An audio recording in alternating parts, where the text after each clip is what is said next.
بسم اللہ الرحمن الرحیم۔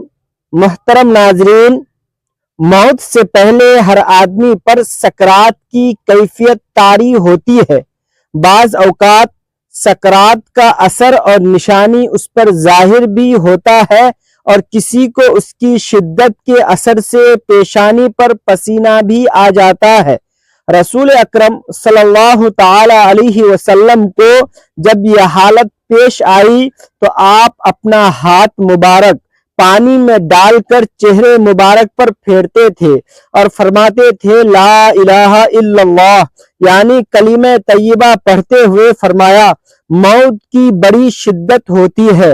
نزا اس تکلیف کا نام ہے جو صرف روح پر اترتی ہے اور تمام اعضاء کو گھیر لیتی ہے، حتیٰ کہ بدن میں روح کے جتنے اعضاء ہیں ان سب کو درد محسوس ہوتا ہے۔ نزا کی تکلیف نفس روح پر حملہ آور ہوتی ہے اور تمام اعضاء کو گھیر لیتی ہے، کیونکہ ہر رگ، ہر پٹھے، بدن کے ہر حصے، ہر جوڑ، ہر بال، ہر جڑ اور کھال کے نیچے سے حتیٰ کہ سر کی چونٹی سے پاؤں تک ہر جگہ سے روح کو نکالا جاتا ہے۔ اس لیے تم اس کے کرب اور تکلیف کا حال نہ پوچھو۔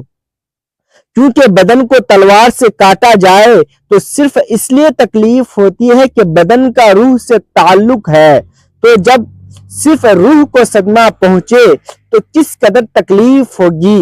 نیز جب کسی شخص کو مارا جاتا ہے تو وہ مدد بھی مانگ سکتا ہے اور چیخ و پکار بھی کر سکتا ہے، کیونکہ اس کے دل اور زبان میں طاقت موجود ہوتی ہے، لیکن مرنے والے کی آواز اور چیخ و پکار سخت تکلیف کی وجہ سے ختم ہو جاتی ہے، کیونکہ روح نکلنے کی بے انتہا تکلیف ہوتی ہے اور یہ دل پر سوار ہو کر پوری قوت کو ختم کر دیتی ہے۔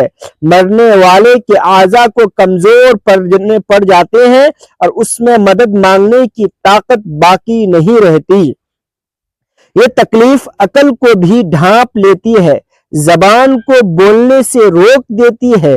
موت کے وقت انسان چاہتا ہے کہ روئے، چلائے اور مدد مانگے، لیکن ایسا نہیں کر سکتا، اور اگر کچھ باقی رہتی بھی ہے تو روح نکلتے وقت اس کے حلق اور سینے سے گر گر کی آواز سنائی دیتی ہے۔ اس کا رنگ مٹیالہ ہو جاتا ہے، گویا اس سے وہی مٹی ظاہر ہوتی ہے جس سے وہ بنا تھا اور جو اس کی اصل فطرت ہے۔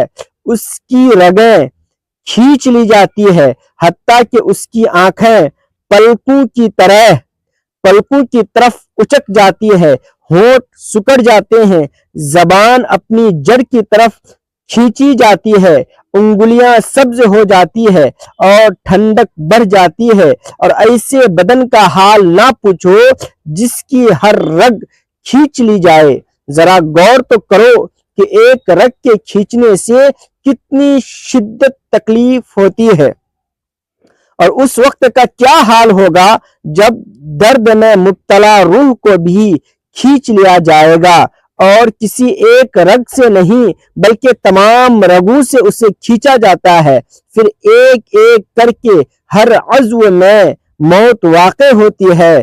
پہلے اس کے قدم ٹھنڈے پڑتے ہیں، پھر پنڈلیاں، پھر رانیں ٹھنڈی پڑ جاتی ہیں، اور ہر عضو میں نئی سختی اور شدت پیدا ہو جاتی ہے، حتیٰ کہ گلے تک نوبت پہنچ جاتی ہے، اور اس وقت اس کی نظر دنیا اور دنیا والوں سے پھر جاتی ہے، اس پر توبہ کا دروازہ بند ہو جاتا ہے اور اسے حسرت اور ندامت گھیر لیتی ہے۔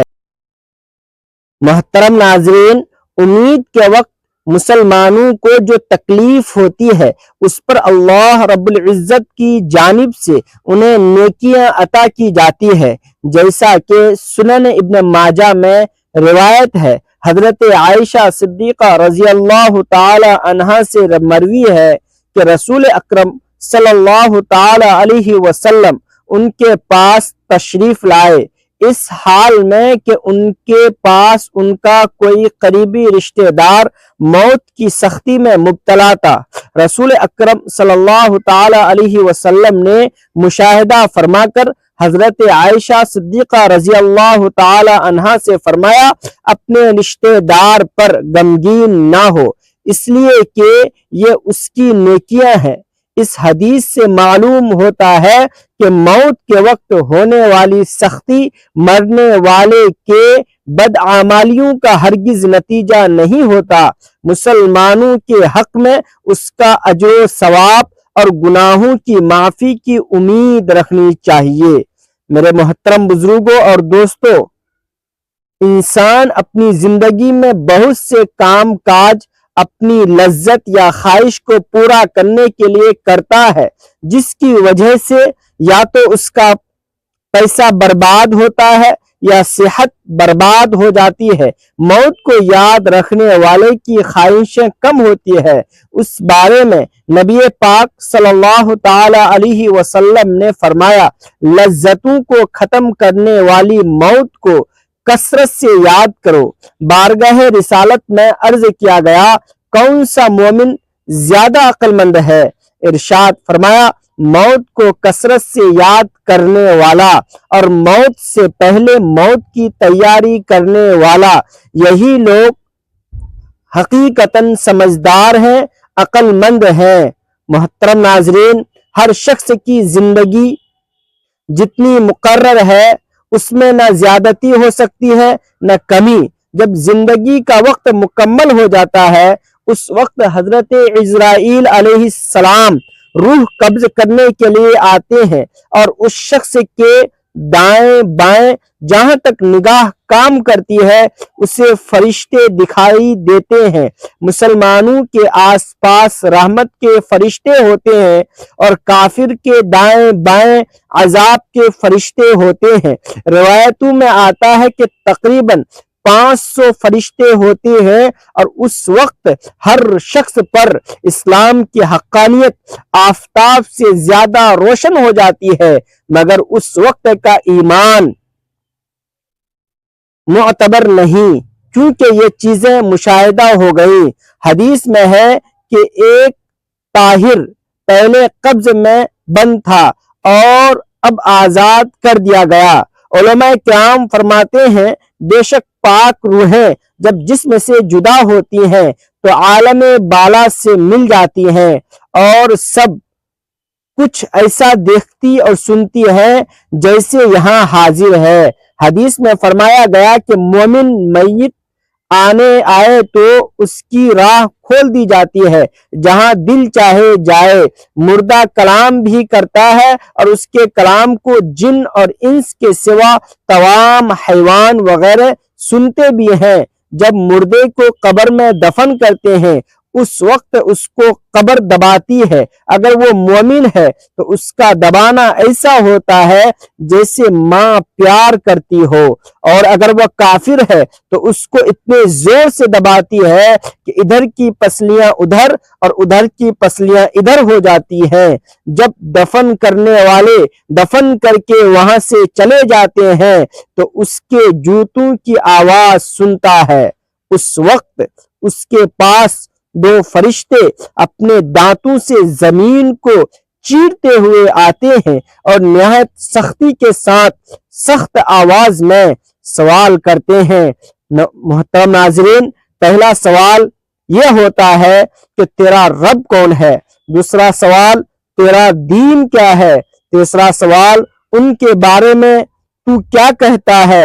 اگر بندہ مومن ہے تو پہلے سوال کا جواب دے گا میرا رب اللہ ہے، اور دوسرے کا جواب دے گا میرا دین اسلام ہے، تیسرے کا جواب دے گا وہ تو رسول اکرم صلی اللہ تعالی علیہ وسلم ہے۔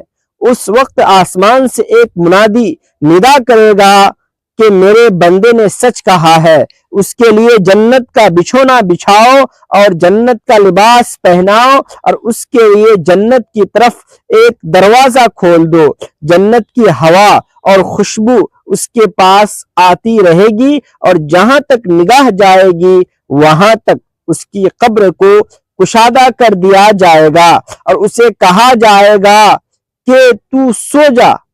پہلے اس کے بائیں ہاتھ کی طرف جہنم کی کھڑکی کھولیں گے جس سے گرم ہوا اور سخت بدبو آئے گی، پھر وہ بند کر دیں گے۔ اس کے بعد دائیں طرف سے جنت کی کھڑکی کھولیں گے اور اسے کہا جائے گا کہ اگر تو ان سوالوں کا صحیح جواب نہ دیتا تو تیرے واسطے وہ تھی، اور اب یہ ہے تاکہ وہ اپنے رب کی نعمتوں کی قدر جانے کہ کیسے بالائے عظیم سے بلا کر کیسی نعمت عظمی عطا فرمائی گئی۔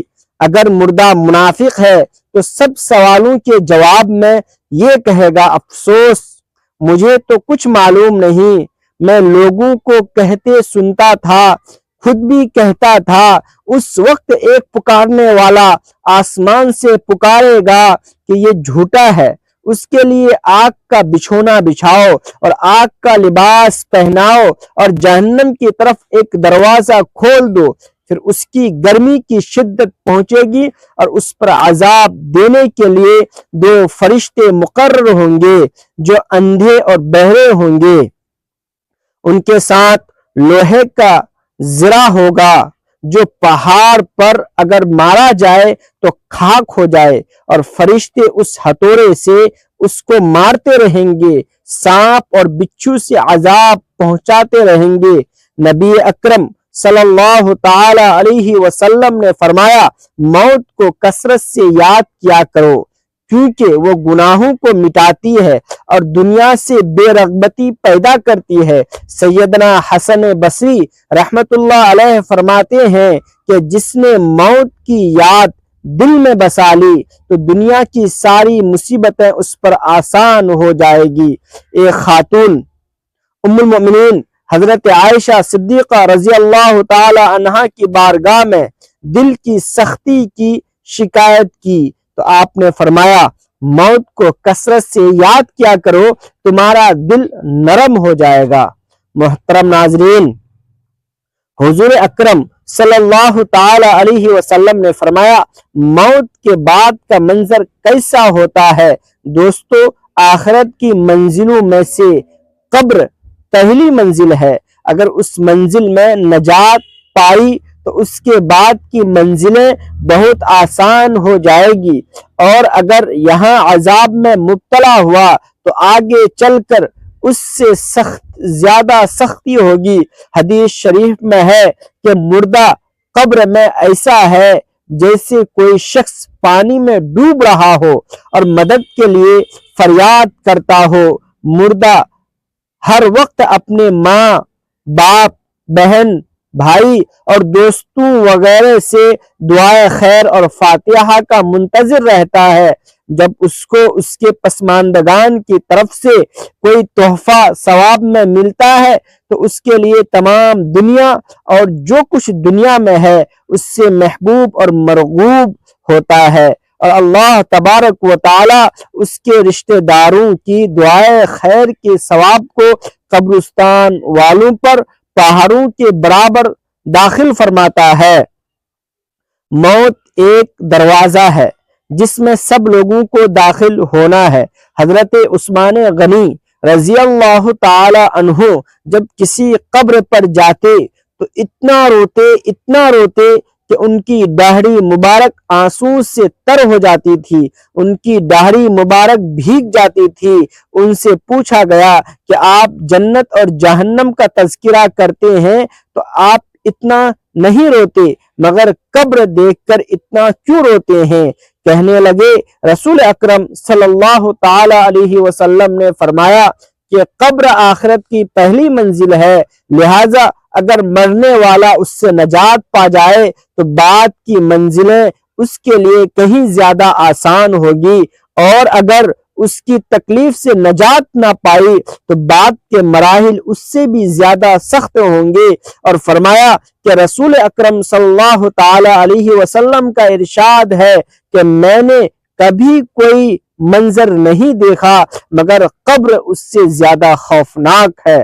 ان قبروں میں عبرت ہے۔ دیکھیے، مالدار، فقیر، طاقتور اور کمزور دنیا میں لوٹنے کی خواہش رکھتا ہے، مال جمع کرنے اور محل بنانے کے لیے، لیکن لوگ وہاں کہیں گے ہمیں ایک نماز پڑھنے کی مہلت مل جائے، کاش ہمیں ایک دفعہ سبحان اللہ کہنے کی فرصت دی جائے، لیکن اب ناممکن۔